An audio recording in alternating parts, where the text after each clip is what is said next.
Hello, I'm Dalton Delan, and I'm a columnist for the Berkshire Eagle. This is Eagle Reels, where we take you beyond the news. My very special guest today, former Secretary of the Air Force, Frank Kendall.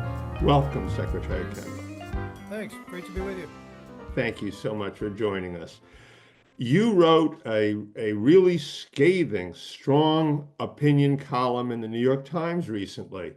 And you wrote of a rogue president, and I quote, and a rogue administration, and again, quote, waging war against the rule of law. Given your experience both as a lawyer and as Secretary of the Air Force, what is happening? What are the risks? Well, what I was reacting to specifically was the removal of the Judge Advocate General officers. These are the top military lawyers in each of the military departments, Air Force, Army, and Navy. And these are the people who established legal standards for people in uniform, essentially. They would be able to tell an officer that an order given by the Secretary of Defense or the President was not legal, was not lawful, and should not be obeyed. Um, to put people who are going to be more compliant in those jobs, which seems to be the intent, was disturbing to me. Those are all very capable professional people. They have a history of doing the right thing for the country. I knew the Air Force Judge Advocate General very well. He worked for me for 3 years. This is to me also a part of a pattern in this administration of doing everything possible to avoid, to reinterpret, to work their way around, or even to defy, I think, the rule of law. And that's a very fundamental responsibility of the president and the administration. Secretary Kendall, for those of us that aren't, familiar with the workings of the military and the judge advocates general, nevertheless, I think a lot of us saw 10 seasons worth of the JAG series, and those men and women, they were heroes. Uh, and it seems to me that Defense Secretary Pete Hegseth is treating them like criminals. Is this a dystopian world we're in? It seems like banana republic behavior. Well, I wouldn't. I don't know if I go quite that far, but I'm afraid we're approaching that. The What Secretary Hegseth has said is he doesn't want JAGs who will prevent military people from doing things that they need to do. Well, that's what we have JAGs for in some cases. An example I give is if you were fired on by a sniper from a village, for example, your platoon, and you decide to destroy the entire village and everyone in it. That would be excessive use of force. So it's a violation of the laws of armed conflict. JAGs are the people who would tell you where those limits are. We have those rules for a reason. For part of it is just civilized behavior, but also because there are higher goals in some cases than simply killing everybody surrounding the enemy and everything possibly associated with the enemy. Uh, Secretary Hegseth has served at a relatively low level. He's been a major in the Army. And I think he needs to take a perspective, quite frankly, which is broader than that. But when you look at what happened in the first Trump administration, the chairman of the Joint Chiefs, General Milley, was asked to lead military people, soldiers, against protesters, and he refused to do that. He was not going to comply with that. It was an unlawful order. We don't need JAGs who are going to misinterpret the law or try to interpret it in a way which really bends it or even breaks it on behalf of the president and the secretary of defense. Well, I'm going to take us to another uncomfortable place, and maybe you won't want to answer this one, but as a journalist and a columnist, it's on my mind.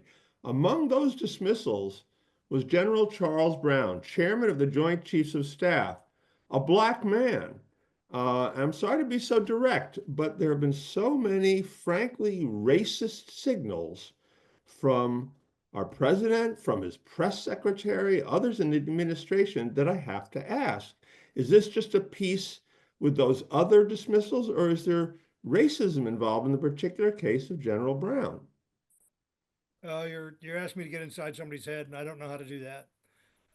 General Brown's a fine officer. He's probably one of the finest, if not the finest officer I've ever served with. He was chief of staff of the Air Force for me for 2 years, then chairman of the Joint Chiefs for about a year and a half. And I don't know a finer officer. And he has, I think, led with distinction. He served honorably. I see no reason for him to be relieved. There is a war going on against what's called DEI or wokeness right now. Um, I don't know what the intent there is, but the perception they're creating, I think, for a lot of people, is that this is based on some combination of sexism and racism. Now, what they're saying is that everybody should be treated the same, but the actions they're taking, they've relieved two women, senior women. They've relieved a black man in General Brown's case. Another black woman, the head of the Defense Health Agency, also I think has been asked to resign. And another woman yet, three-star, whom I know very well, Jennifer Short, another fine officer who was a military assistant to the Secretary Hegseth, has been asked to resign. Um, the JAGs are a mix. One of them acting as a woman. The other two are white males, I believe. The Air Force was a white male. In any event, the impression they're creating, intended or not, is not very favorable to people who are not white males. And I think that that's concerning. I think it's going to have an effect on retention. It's going to have an effect on recruiting. Thank you. Another angle here, dealing with your experience as an Air Force officer who was very heavily involved with technology deployment and so forth. And myself as a journalist, I spent a lot of time in China and as a columnist, very concerned about the advanced semiconductors in Taiwan. And in fact, they're critical applications for us to stay ahead in technology, whether drones, computers, you name it. Now we witnessed recently the unbelievable events dealing with the Ukraine in the Oval Office. And I sat there thinking that Xi Jinping was watching and that possibility of a 27 attempt in whatever fashion to take back, as it were, in their perspective, Taiwan. And I wonder, what do you feel with all that's going on here? Is that a risk? I wrote my op-ed before the events on Friday, this past Friday. I am very concerned about the impression we are creating. First of all, that the U.S. cannot be trusted, and we have provided a security umbrella and part of been and led a system of alliances for the last 80 years that has served us and the world very well. We have gotten huge benefits from this. Nuclear weapons have not proliferated. There's not been a major war between great powers. Our assurances with our partners that aggression will be met and not tolerated has been incredibly beneficial to both the United States and everybody on the planet. Walking away from that because we're not getting a good enough deal is what it seems to be happening here. And it's creating a crisis of confidence, frankly, around the world in the United States. And can the United States still be trusted? A larger in that way, but even broadening our scope a little bit more and perhaps personalizing it. Um, you are a native of Richmond. You went, I think, to high school in Pittsfield, I did. and you had an incredible experience. Your story was covered in the Berkshire Eagle back when, at 10 years old. Your father died, and the community came together in an unbelievable way to help build your house. I mean, it seemed to me that it was the kind of story that America and our belief in our values is built on, right? That made us great.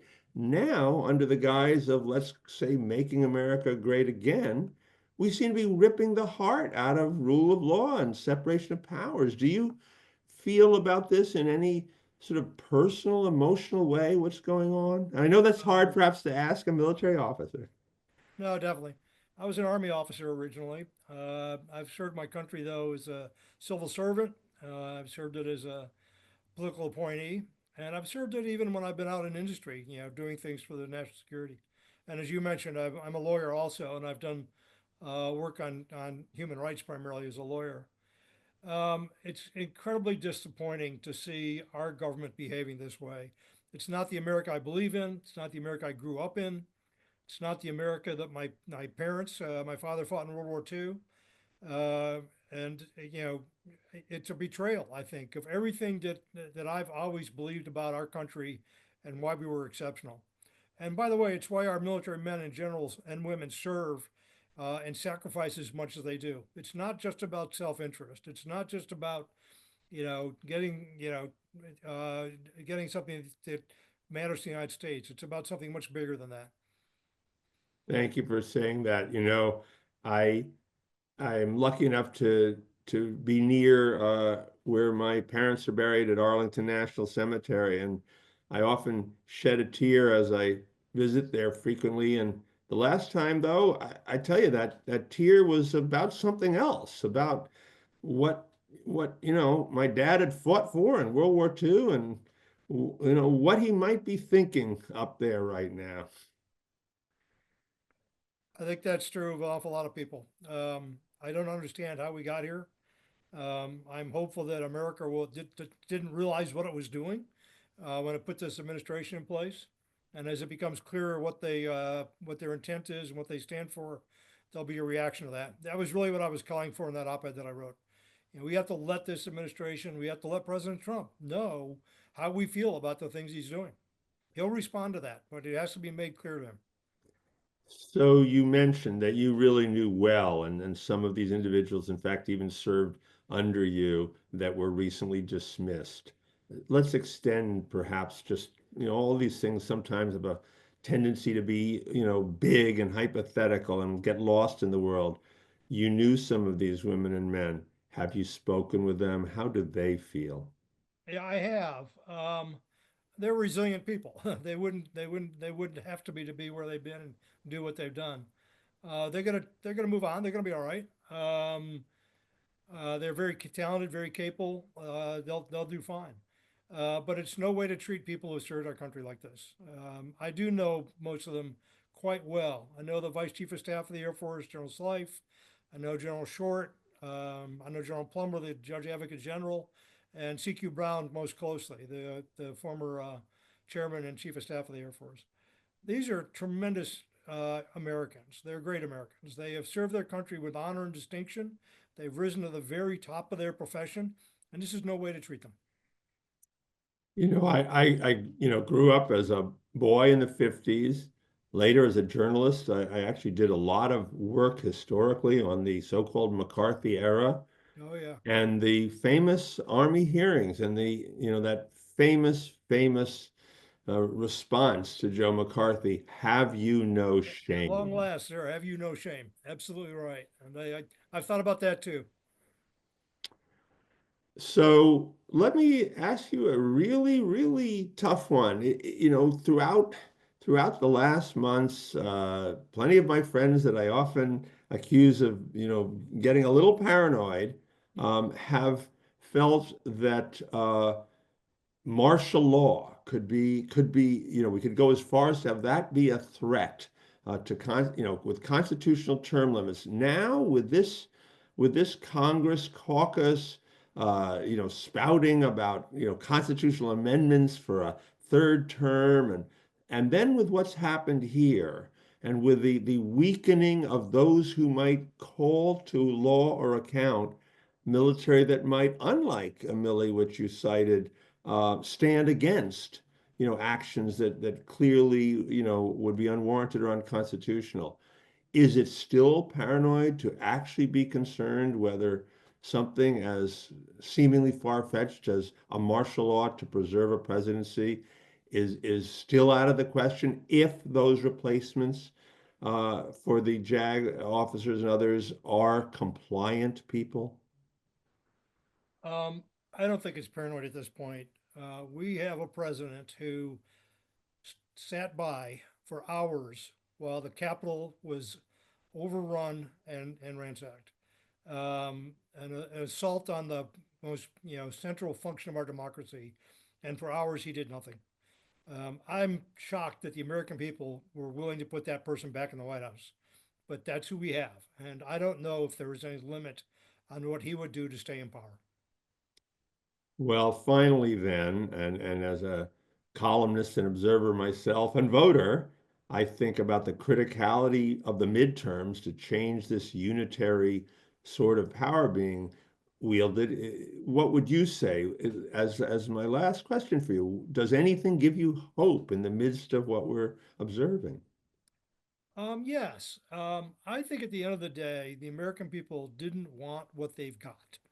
And as they understand it more fully, I mean, the abrupt reversal on Russia and Ukraine has got to be shocking to an awful lot of people. Um, as the Elon Musk and Doge, you know, ravage our government basically and fire a lot of civil servants who have worked very well for us and done a lot of valuable services for us. As these things become more visible, I think there'll be a reaction. I think it's already started. At the end of the day, democracy is a gamble on the average citizen, and we're rolling the dice right now. But I have a lot of faith in the American people.